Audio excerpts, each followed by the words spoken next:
எங்களோட டீச்சர்ஸ் அனைவருக்குமே ஒரு அரணாக இந்த பள்ளிக்கல்வித்துறை எப்படி இருக்கும் அப்படிங்கிறதுக்கான ஒரு மிகப்பெரிய ஒரு பணியாகத்தான் இதை நாங்கள் பார்க்கணும். கண்டிப்பாக எங்களுடைய டீச்சர்ஸ் யாரையும் கைவிட்டு விடாமல் அது சார்ந்து எப்படி ஒட்டுமொத்தமாக அனைவரும் நாங்கள் அரவணைக்கிறோமோ அரவணைப்பதற்கான என்னென்ன பணிகளாம் செய்ய முடியுமோ அத்தனை சாத்தியக்கூறுகளையும் செய்வதற்கு தான் நாங்களும் இன்றைக்கி காத்து கொண்டிருக்கின்றோம்.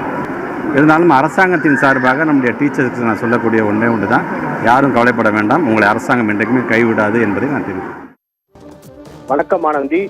டெட் தேர்வு விவகாரத்தில் ஆசிரியர்களை தமிழக அரசு ஒருபோதும் கைவிடாது என திருச்சியில் தமிழக பள்ளிக்கல்வித்துறை அமைச்சர் அன்பில் மகேஷ் பொய்யாமொழி அவர்கள் தெரிவித்துள்ளார்கள்.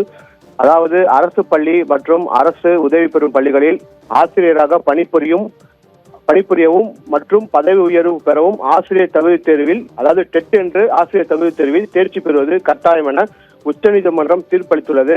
அரசு பள்ளிகளில் ஆசிரியர் நியமனத்துக்கும் பதவி உயர்வுக்கும் டெட் தகுதி தேர்வை கட்டாயமாக்கி சென்னை உயர்நீதிமன்றம் பிறப்பித்த உத்தரவு எதிர்த்து பல்வேறு ஆசிரியர் கூட்டமைப்புகள் சார்பில் உச்சநீதிமன்றத்தில் மேல்முறையீடு மனு தாக்கல் செய்யப்பட்டது.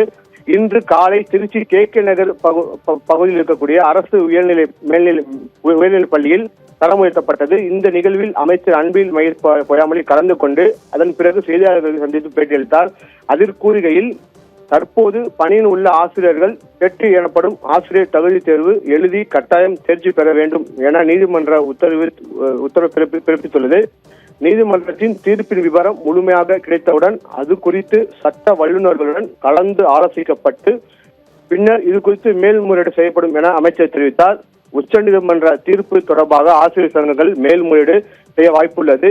எந்த காரணத்தை கொண்டும் தமிழக ஆசிரியர்களை தமிழக அரசு ஒருபோதும் கைவிடாது என அமைச்சர் அன்பில் மகேஷ் பொய்யாமொழி பேட்டியளித்தார். ஆனந்தி.